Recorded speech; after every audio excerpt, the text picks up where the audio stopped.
Sarah Martinez adjusted her long sleeves for the 100th time that morning, making sure every inch of scarred skin remained hidden beneath the fabric.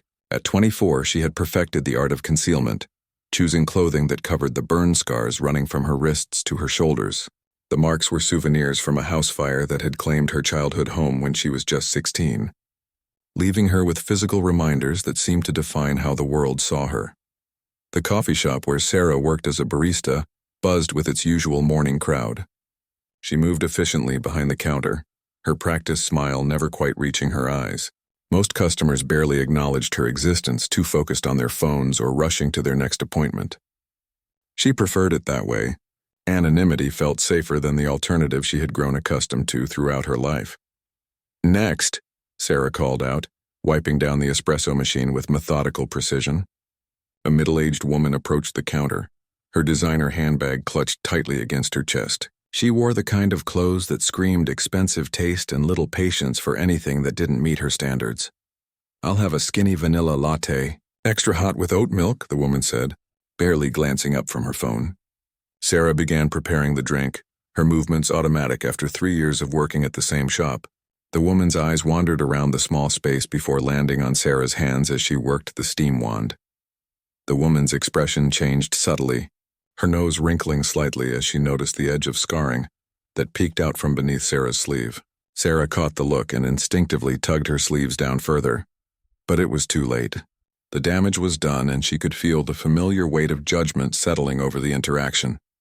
"Actually," the woman said, her voice taking on a sharp edge, "could someone else make my drink? I'm not comfortable with—" She gestured vaguely toward Sarah's hands, not bothering to finish the sentence. The implication hung heavy in the air between them. Sarah felt her cheeks burn with embarrassment, but she maintained her professional composure. "Of course, ma'am. Let me get my colleague." She stepped back, her heart pounding as she called over Marcus, her co-worker who had been restocking cups nearby. Marcus, a college student who had always been kind to Sarah, looked confused but stepped forward to take over. The woman smiled at him, her demeanor immediately brightening as if a switch had been flipped. Sarah retreated to the back counter, pretending to organize supplies while fighting back tears that threatened to spill over. This wasn't the first time something like this had happened, and Sarah knew it wouldn't be the last. Over the years, she had encountered countless people who treated her differently because of her scars. Some stared openly, others whispered to their companions, and a few, like this woman, made their discomfort painfully obvious. The coffee shop continued its morning rush around her, but Sarah felt isolated in her corner of shame. She watched Marcus hand the woman her drink with a friendly smile, the same smile Sarah had offered before being dismissed. The woman took her latte and found a seat by the window, pulling out her laptop as if nothing had happened. Sarah tried to refocus on her work, but her mind wandered to all the other times she had been made to feel like her appearance was somehow offensive or inappropriate. Job interviews where potential employers seemed more interested in her scars than her qualifications. Dates that ended abruptly when her long sleeves came off. Even family gatherings where distant relatives would ask intrusive questions about her condition, as if she were a medical curiosity rather than a person. The morning wore on, and Sarah found herself stealing glances at the woman by the window. She was typing furiously on her laptop, occasionally pausing to sip her drink or check her phone. To everyone else in the coffee shop, she was just another customer going about her day. But to Sarah, she represented something much larger and more painful. As Sarah wiped down tables and refilled napkin dispensers, she noticed an older man enter the coffee shop. He moved with a slight limp, leaning on a simple wooden cane. His graying hair was neatly trimmed, and despite his casual clothing, there was something about his posture that suggested military bearing. He surveyed the room briefly before making his way to the counter. "Good morning," he said to Marcus with a warm smile. "Could I get a black coffee, medium roast?" "Absolutely, sir," Marcus replied, already reaching for a cup. "Anything else?" "That'll do it, thank you." The man's voice carried a gentle authority, the kind that suggested he was accustomed to being listened to but didn't demand it. He paid for his coffee and looked around for a place to sit. The only available table was near the woman who had earlier refused Sarah's service. The man settled into his chair with careful movements, arranging his cane against the table where it wouldn't be in anyone's way. He pulled out a worn paperback book and began reading while sipping his coffee. Sarah continued her cleaning routine, but something about the man's presence felt different from the usual crowd. There was a calmness about him that seemed to extend beyond his immediate space. Other customers moved around frantically, checking phones and rushing through conversations, but he appeared content to simply exist in the moment. The woman at the nearby table glanced over at him occasionally, her typing becoming more aggressive as if his quiet presence somehow annoyed her.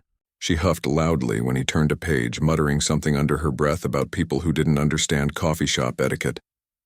Sarah found herself watching this silent drama unfold, wondering if the man had noticed the woman's attitude. His expression remained neutral as he read, occasionally lifting his cup for another sip. There was something about his demeanor that reminded Sarah of her grandfather, who had also possessed that same quality of quiet strength. As the morning progressed, Sarah began to feel a strange sense of anticipation, though she couldn't explain why. The man continued reading his book, the woman continued typing aggressively, and Sarah continued her work. But beneath the surface of ordinary morning routines, something felt different, as if the universe was holding its breath in preparation for what was about to unfold.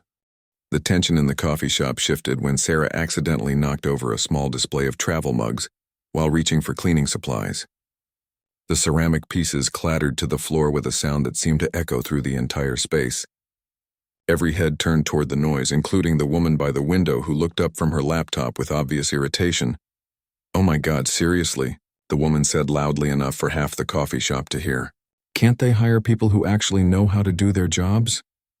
Sarah's face flushed as she quickly knelt to gather the scattered mugs, grateful that none had broken. Her sleeves rode up slightly as she reached for the pieces, revealing more of the scarred skin she worked so hard to keep hidden. Several customers noticed, their conversations quieting as they took in the sight. "Look at that," the woman continued, her voice dripping with disgust. "No wonder she's clumsy. Those scars probably affect her coordination. I can't believe they let someone like that handle food and drinks." The coffee shop fell into an uncomfortable silence. Other customers shifted in their seats, some looking away while others continued to stare. Sarah felt the familiar burning sensation of shame creeping up her neck as she hurriedly pulled her sleeves back down and finished collecting the mugs. Marcus started to move towards Sarah to help, but the older man with the cane was already standing. He set his book down carefully and walked over to where Sarah knelt on the floor, his movements deliberate despite his limp. "Here, let me give you a hand," he said quietly, bending down to help gather the remaining mugs. His voice was kind but carried an undertone that suggested he had heard every word the woman had spoken. "Thank you," Sarah whispered, grateful for the assistance but mortified by the attention. "I'm so sorry about the noise." "Nothing to apologize for," the man replied firmly. "Accidents happen to everyone." He handed her the last mug and helped her stand, his steady presence somehow making the moment feel less catastrophic. As they both straightened up, the woman by the window apparently decided she hadn't said enough. "I really think the management should know that they have employees who might be unsuitable for customer service. It's not just about the scars, it's about professionalism and basic competence." The man's expression didn't change, but Sarah noticed his jaw tighten slightly. He walked back to his table, but instead of sitting down, he remained standing and turned to face the woman directly. "Ma'am," he said, his voice carrying clearly across the coffee shop, "I couldn't help but overhear your comments about the young lady behind the counter." The woman looked up from her laptop, apparently surprised that someone was addressing her. "Well, yes, I was just saying that maybe customer service isn't the right fit for someone with her limitations." "Her limitations?" the man repeated, his tone remaining calm but somehow becoming more powerful. "I'm curious what limitations you're referring to." Sarah watched from behind the counter, her heart pounding as she realized she was about to become the center of an even larger spectacle. Other customers had stopped their conversations entirely, sensing that something significant was happening. "Well, obviously the scarring affects her ability to do her job properly," the woman said, gesturing vaguely toward Sarah. "And it's not exactly pleasant for customers to look at while they're trying to enjoy their coffee." The man nodded slowly, as if considering her words carefully. "I see. So you believe that someone's appearance determines their ability to serve coffee?" "I'm just saying that in customer service, presentation matters. the woman replied defensively. Companies have standards for a reason. Standards, the man repeated thoughtfully. He walked closer to the woman's table, his cane tapping softly against the floor with each step. Would you like to know about standards? Something in his voice made the woman shift uncomfortably in her seat. The entire coffee shop had gone completely quiet, as if everyone was holding their breath. I spent 22 years in the United States Army, the man continued, his voice growing stronger with each word. I served 3 tours in Afghanistan and 2 in Iraq.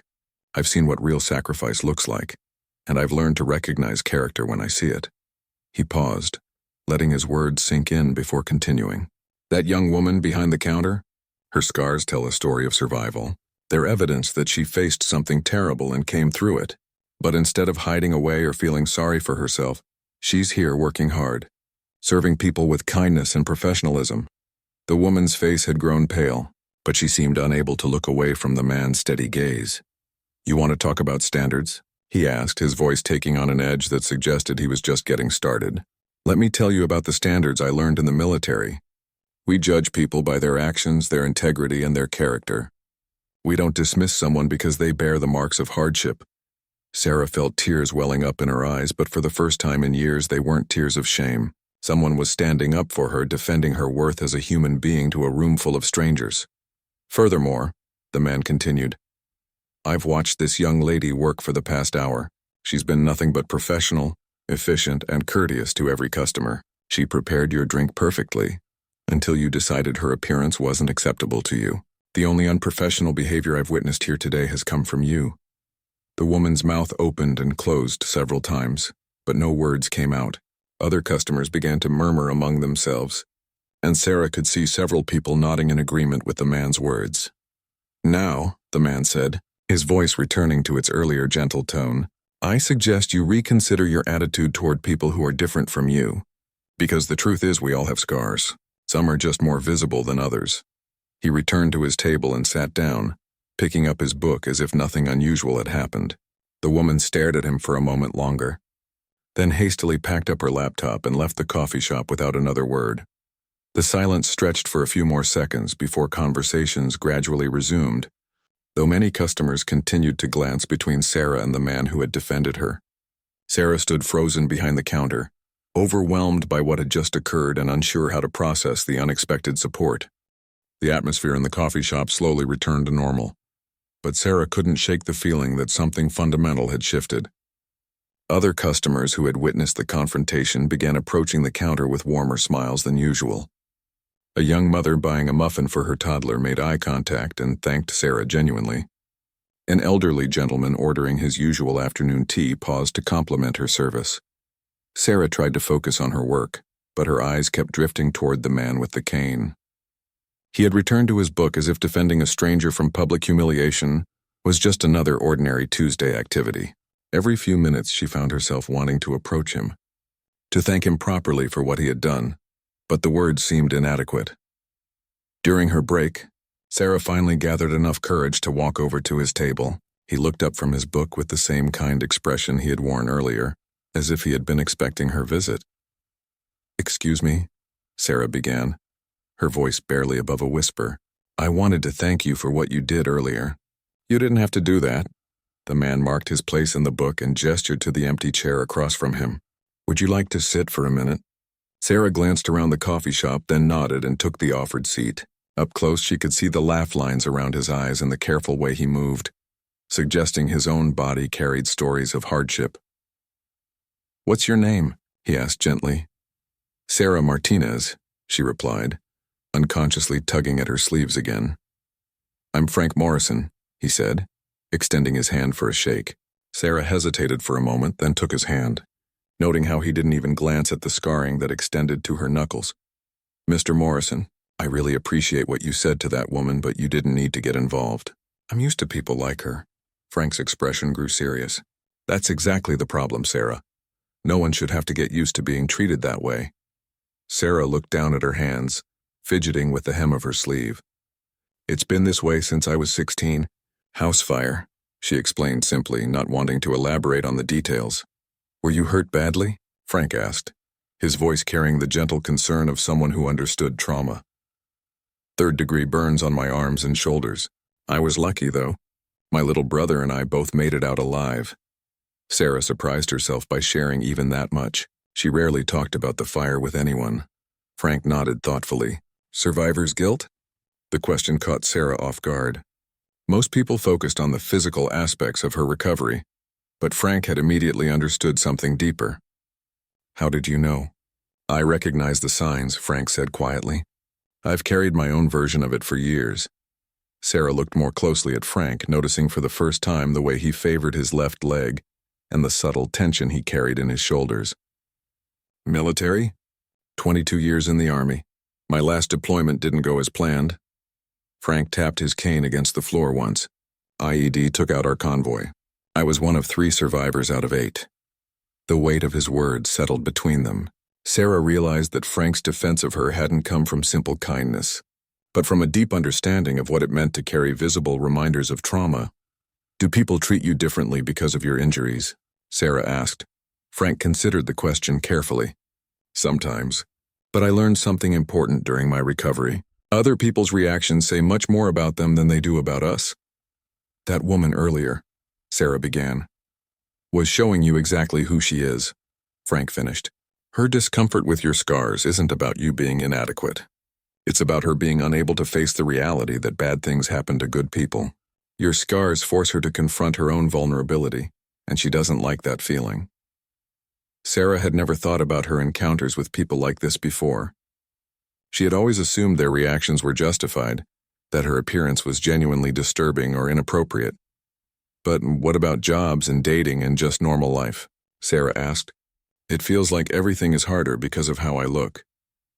Frank leaned back in his chair, considering his words carefully. I won't lie to you, Sarah. Some things are more challenging. But I've also learned that the people worth having in your life are the ones who see past the surface. How do you deal with the staring and the comments? I remind myself that I survived something that could have killed me. These marks aren't signs of weakness, they're proof of strength. Every morning I wake up is a victory that not everyone gets to claim. Sarah felt something shift inside her chest, a loosening of tension she had carried for so long she had forgotten what it felt like to be without it. I never thought about it that way. The fire that gave you those scars, did it change who you are as a person? Frank asked. Sarah thought about the question seriously. In some ways, yes. I became more cautious, more aware of how quickly things can change. But I'm still the same person who loves reading and makes terrible jokes and cries during animated movies. Exactly, Frank said with a smile. The scars are part of your story, but they're not the whole story. Don't let other people's narrow thinking make you forget that. Their conversation was interrupted when Marcus approached their table. Sarah, I hate to interrupt, but Mrs. Chen is here for her usual order. Sarah stood to return to work, but Frank caught her attention before she walked away. Sarah, would you mind if I came back tomorrow? I'm new to the neighborhood and this seems like a good place to read. Of course, Sarah replied, feeling genuinely pleased by the prospect. I work most mornings. As Sarah returned to the counter, she noticed something different in how she moved. Her shoulders weren't quite as hunched, and she didn't automatically check her sleeves as frequently. Mrs. Chen, a regular customer who had always been polite but distant, seemed to sense the change too. You seem different today, dear, Mrs. Chen observed as Sarah prepared her usual green tea latte. Happier somehow. Sarah smiled, realizing it was true. I guess I am. Thank you for noticing. For the rest of her shift, Sarah found herself thinking about Frank's words. She began to notice things she had missed before, like the genuine smiles from customers who appreciated good service regardless of her appearance. She started to see that while some people like the woman from earlier existed, they weren't representative of everyone. Frank kept his promise and returned the next morning, settling into the same table with his coffee and a different book. Sarah found herself looking forward to their brief conversations during her breaks, discovering that Frank had a dry sense of humor and an extensive knowledge of everything from military history to gardening. Over the following weeks, their friendship deepened. Frank shared stories about his adjustment to civilian life after retirement, the challenges of dealing with chronic pain, and his struggle to find purpose after decades of military service. Sarah opened up about her dreams of becoming a teacher, her fear of job interviews, and her complicated relationship with her family, who still treated her like a fragile victim of circumstance. You mentioned wanting to be a teacher, Frank said during one of their conversations. What's stopping you from pursuing that? Sarah traced patterns on the table with her finger, avoiding eye contact. I did student teaching as part of my degree program. The kids were great, but some of the parents complained. They said my appearance might be disturbing to young children. Frank's expression darkened. And the school administration listened to those complaints? They suggested I might be better suited for administrative work or online teaching. Less direct contact with students and families. Sarah's voice carried the weight of old disappointment. That's discrimination, Frank said bluntly, and it's illegal. Maybe, but fighting it would mean drawing even more attention to myself. Besides, who would believe that my scars didn't affect my teaching ability? Frank was quiet for a moment, then reached into his wallet and pulled out a worn photograph. It showed a group of soldiers in desert camouflage, their faces dirty and tired but smiling at the camera. See this man here? Frank pointed to a soldier whose face was partially obscured by bandages. That's Sergeant Martinez. He lost half his face to shrapnel, but was one of the best squad leaders I ever served with. And this woman, he pointed to another soldier, lost her left arm in the same attack that damaged my leg. She's now a high school principal in Colorado. Sarah studied the photograph, seeing past the injuries to the strength and camaraderie evident in the group's posture. The point is, Frank continued, these people didn't let their injuries define their capabilities. And more importantly, the people who mattered, their soldiers and their communities, learned to see their character instead of their scars. But teaching children is different, Sarah protested. They're impressionable. Children are also more accepting than adults give them credit for, Frank replied. Kids care about whether you're kind, whether you listen to them, and whether you make learning interesting. They don't judge people based on appearance the way adults do. That weekend, Frank invited Sarah to join him at a veterans support group meeting. She was hesitant at first, feeling like she might be intruding on something that wasn't meant for her. But Frank assured her that many family members and friends attended. The meeting was held in the basement of a community center, with folding chairs arranged in a circle. Sarah was surprised by the diversity of the group, men and women of different ages, some with visible disabilities and others whose injuries weren't immediately apparent. Frank introduced Sarah to the group, explaining briefly how they had met and why he had invited her. A woman named Maria, who was missing her right leg below the knee, immediately made Sarah feel welcome. Frank told us about the coffee shop incident, Maria said with a grin. I heard you gave that lady quite the education. Actually, Frank did all the talking, Sarah clarified. I just stood there feeling embarrassed. Sometimes that's how it starts, said James, a man whose burns covered much of his neck and jaw. Someone else stands up for us first, then we learn to stand up for ourselves. During the meeting, Sarah listened as group members shared their experiences with public reactions to their injuries, employment discrimination, and the ongoing process of rebuilding their lives. She was struck by how many of their stories echoed her own experiences, despite the different circumstances that had caused their injuries. The hardest part isn't the physical recovery, shared a woman named Linda who had lost both arms in a military accident. It's convincing the world that you're still the same person you were before. Sarah found herself nodding along with many of the comments. When the group leader asked if she wanted to share anything, she hesitated but then decided to speak. I'm not a veteran, she began, but I've spent 8 years feeling like my scars made me less qualified for everything I wanted to do. This week, Frank helped me realize that maybe the problem isn't with me.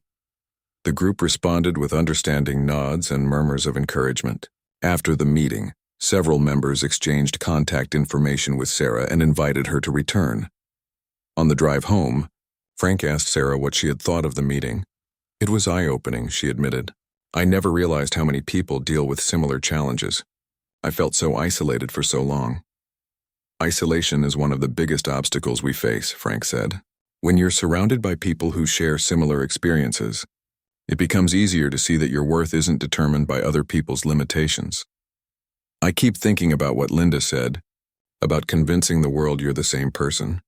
But what if you're actually a different person? What if the trauma changed you in fundamental ways? Frank considered this carefully.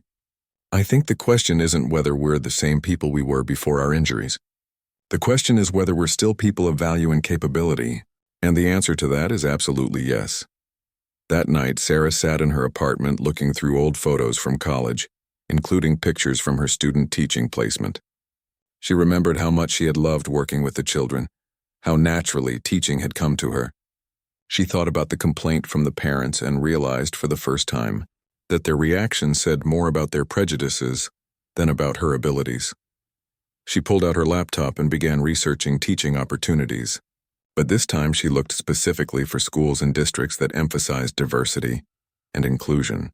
She found several job postings that specifically mentioned welcoming candidates from all backgrounds and life experiences. Sarah started drafting a cover letter, something she hadn't attempted in over 2 years. As she wrote about her passion for education and her unique perspective on resilience and perseverance, she realized that Frank was right. Her experiences, including her scars, weren't obstacles to overcome but strengths that could benefit her students. For the first time since the fire, Sarah began to imagine a future where her scars were simply part of her story, rather than the entire narrative. She thought about Frank's words about survival being a daily victory, and began to understand what he meant. Every day she chose to engage with the world despite other people's prejudices was an act of courage. 3 months after their first meeting, Sarah walked into the coffee shop wearing a short-sleeved shirt for the first time since starting work there. The decision hadn't been easy, but her friendship with Frank and the support group had gradually given her the confidence to stop hiding. Marcus did a double-take when he saw her, then smiled broadly. "Look at you. You look great, Sarah." Several regular customers noticed the change too, but their reactions were overwhelmingly positive. Mrs. Chen complimented Sarah's courage, and the young mother with the toddler mentioned how nice it was to see Sarah looking more comfortable. When Frank arrived for his usual morning coffee, his face lit up with pride. "How does it feel?" he asked when Sarah brought his order to his table. "Terrifying and liberating at the same time," Sarah admitted, sitting down for her break. "I keep waiting for someone to say something cruel, but so far everyone's been really supportive." "People are generally better than we give them credit for," Frank observed. "It's just that the cruel ones tend to be louder and more memorable." Sarah had news to share with Frank, and she was excited to tell him. "I have a job interview next week. Elementary school, 4th grade position." Frank's face broke into a genuine smile. "Sarah, that's wonderful. How are you feeling about it?" "Nervous but hopeful. I've been practicing with some of the people from the support group. Maria helped me prepare answers about how my experiences could benefit students, rather than trying to minimize or hide them." "That's exactly the right approach," Frank said. "Your experiences give you empathy and resilience that will make you an exceptional teacher." The interview was scheduled for the following Thursday at Riverside Elementary School. Sarah spent the weekend preparing, but this time her preparation looked different. Instead of practicing ways to hide her scars or deflect attention from them, she worked on articulating how her experiences had shaped her into someone who understood perseverance and could help children navigate their own challenges. On the morning of the interview, Sarah chose a professional outfit that included a blazer with 3/4 sleeves, enough coverage to feel confident while still showing that she wasn't trying to hide anything. Frank had offered to drive her to the school for moral support, but Sarah decided she needed to do this independently. The school building was bright and welcoming, with student artwork covering the hallways and the sound of children's laughter echoing from classrooms. Sarah felt a familiar sense of belonging as she walked toward the main office, remembering why she had fallen in love with teaching in the first place. The interview panel consisted of the principal, Mrs. Rodriguez, a 4th grade teacher named Mr. Thompson, and a parent representative named Ms. Park. Sarah noticed that Mrs. Rodriguez had a slight speech impediment, and Mr. Thompson wore hearing aids, which immediately put her at ease. This seemed like a school that understood that diversity included all kinds of differences. "Tell us about your teaching philosophy," Mrs. Rodriguez began after the initial introductions. Sarah had practiced this answer, but she spoke from the heart. "I believe that every child has unique strengths and faces unique challenges. As a teacher, my job is to help each student discover their potential while building resilience for the obstacles they'll encounter. I've learned that overcoming difficulties often reveals strengths we didn't know we had. Can you give us an example of how you've demonstrated resilience in your own life?" Mr. Thompson asked. This was the moment Sarah had been preparing for. She took a breath and spoke confidently. When I was 16, I was injured in a house fire that left me with significant scarring on my arms and shoulders. For years, I let other people's reactions to my appearance limit my choices and my confidence. Recently, I've learned that my experience gives me a unique perspective on helping children who feel different or face challenges. Ms. Park leaned forward with interest. How would you use that perspective in the classroom? Children who struggle with feeling different, whether due to learning differences, family situations, or physical challenges, need to see that adults understand their experiences. I can model self-acceptance and show them that our differences can be sources of strength rather than shame. The interview continued for another 30 minutes, covering topics from classroom management to curriculum development. Sarah found herself relaxing as the conversation progressed, realizing that the panel was genuinely interested in her ideas and experience, rather than fixated on her appearance. As the interview concluded, Mrs. Rodriguez walked Sarah to the main office. We have 2 more candidates to interview, but I want you to know that your perspective would bring something valuable to our school community. Sarah left the building feeling cautiously optimistic. Regardless of whether she got this particular job, she had proven to herself that she could present her authentic self professionally and confidently. That afternoon, she met Frank at the coffee shop to debrief the experience. Marcus had saved Frank's usual table, and Sarah joined him with her own cup of coffee, something she had started doing since becoming more comfortable in her own skin. They asked directly about my scars, Sarah told Frank, and for the first time, I was able to talk about them as part of my qualifications rather than something I needed to apologize for. How did that feel? Frank asked. Powerful, Sarah said, surprising herself with the word choice. I realized that I have insights into resilience and self-acceptance that could genuinely help children. My scars aren't just marks from a tragedy anymore. They're evidence of survival and growth. Frank raised his coffee cup in a mock toast. To survival and growth, then. Sarah clinked her cup against his, feeling a warmth that had nothing to do with the coffee.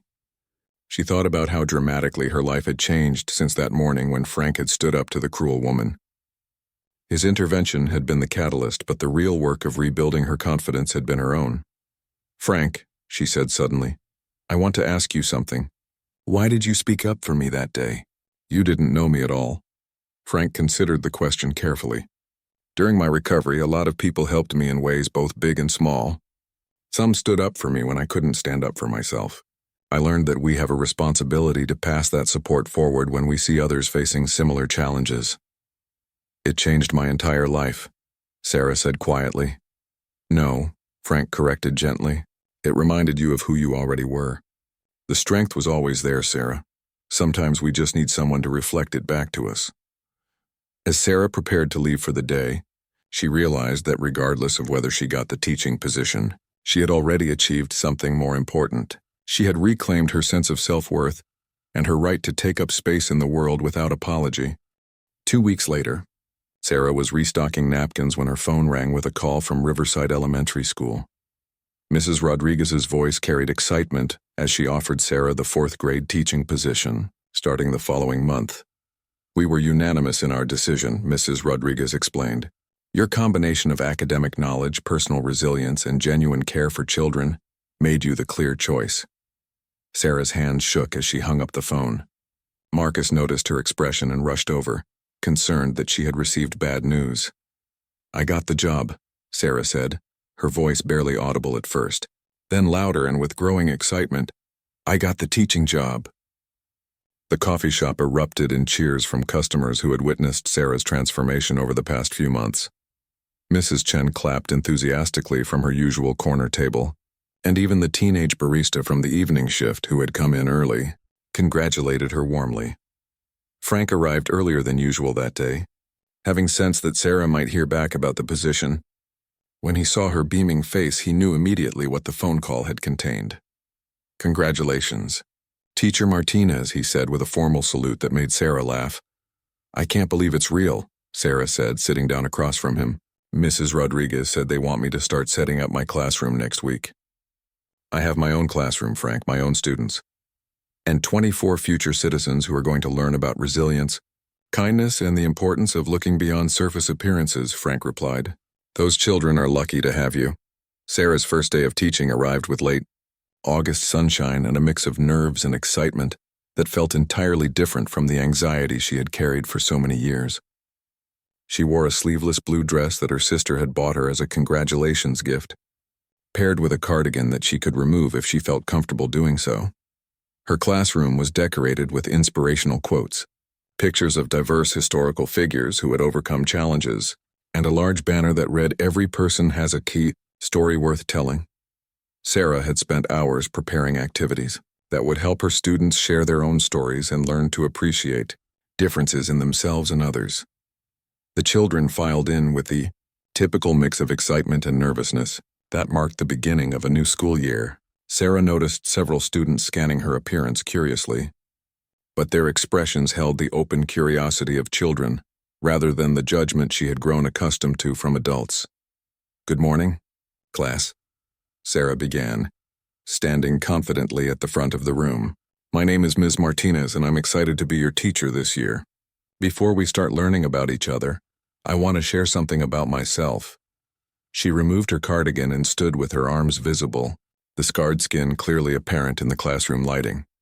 "When I was not much older than you are now, I was in an accident that left me with these scars. For a long time I thought they made me different in a bad way, but I've learned that everyone has something that makes them unique, and those differences are actually what make us special." A boy named Miguel raised his hand immediately. "Do they hurt?" "Not anymore," Sarah replied honestly. "But they remind me every day that I'm stronger than I thought I was." A girl named Emma spoke up without raising her hand. "My brother has scars from when he had surgery on his heart. He says they're his warrior marks." "That's a beautiful way to think about it," Sarah said, smiling at Emma. "What other kinds of things make people unique?" Hands shot up around the classroom. Students shared stories about family members who spoke different languages, friends with learning differences, relatives who used wheelchairs, and siblings with various challenges and strengths. As the day progressed, Sarah realized that the children's acceptance was even more complete than she had hoped. They asked a few more questions about her scars during lunch, but by afternoon, they were focused entirely on the math game she had designed and the science experiment they were planning for the next day. During her lunch break, Sarah stepped outside to call Frank and share how well the first day had gone. "The kids are incredible," she told him. "They were curious for about 5 minutes, and then they just accepted it as part of who I am." "Children have that gift," Frank replied. "Adults could learn a lot from them. One little girl told me that her grandmother has scars from cancer surgery, and that I reminded her of how brave her grandmother is. I almost cried right there in front of the whole class. You are brave? Sarah, you've been brave this whole time, even when you didn't feel like it." As the weeks passed, Sarah settled into her role as an educator with natural ease. Her classroom became known throughout the school as a place where differences were celebrated and every student felt valued. Parents began requesting specifically that their children be placed in her class, particularly parents of children who faced their own challenges. One morning, a mother named Janet approached Sarah after dropping off her daughter, who had been born with a cleft palate and was self-conscious about her speech. "Ms. Martinez," Janet said, "I want you to know that you're the first teacher who has made my daughter feel completely normal. She comes home every day talking about how everyone in your class is special in their own way." These conversations became common occurrences. Sarah realized that her vulnerability in sharing her own story had created a safe space for children to share theirs, and more importantly, to see that their differences didn't define their worth. 6 months into the school year, Sarah received an unexpected visitor. Frank appeared in her classroom doorway during her planning period, leaning on his cane and holding a small wrapped package. "I hope you don't mind the interruption," he said. "I wanted to see the famous Ms. Martinez classroom I've been hearing about." Sarah gave him a tour of the classroom, showing off her students' projects and sharing stories about their growth throughout the year. Frank listened with the pride of someone who had watched Sarah's transformation from the beginning. "I brought you something," he said, handing her the wrapped package. Inside was a small framed photo of the coffee shop where they had met, along with a note that read, "For Sarah, who taught me that defending others helps us defend ourselves. Thank you for letting me be part of your journey. With admiration and friendship, Frank." Sarah felt tears welling up as she read the note. "Frank, you saved my life that day in the coffee shop." "No," Frank replied, echoing words he had spoken months earlier. I just reminded you of who you already were. Everything you've accomplished since then has been your own courage and hard work. That afternoon, as Sarah watched her students work collaboratively on a project about community heroes, she reflected on how dramatically her life had changed. The scars that had once seemed like barriers had become bridges, connecting her to students who needed to see that differences could be strengths. She thought about the woman in the coffee shop who had started this entire journey with her cruel comments. Sarah realized she felt grateful rather than angry toward her now. That woman's prejudice had led to Frank's intervention, which had led to Sarah reclaiming her life and finding her true calling. As her students packed up their backpacks and headed for the buses, several stopped to hug Sarah goodbye, a daily ritual that never failed to fill her heart. Emma, the girl who had compared Sarah's scars to her brother's warrior marks, paused at the door. "Ms. Martinez," she said, "my mom says you're the best teacher I've ever had." "Thank you, Emma. You're one of the best students I've ever had, too." As the classroom emptied and Sarah began preparing for the next day, she rolled up her sleeves without thinking about it, a gesture that had become natural again. She looked at her reflection in the classroom window and saw not a woman defined by her scars, but a teacher, a friend, a survivor, and a warrior who had learned to wear her marks of resilience with pride.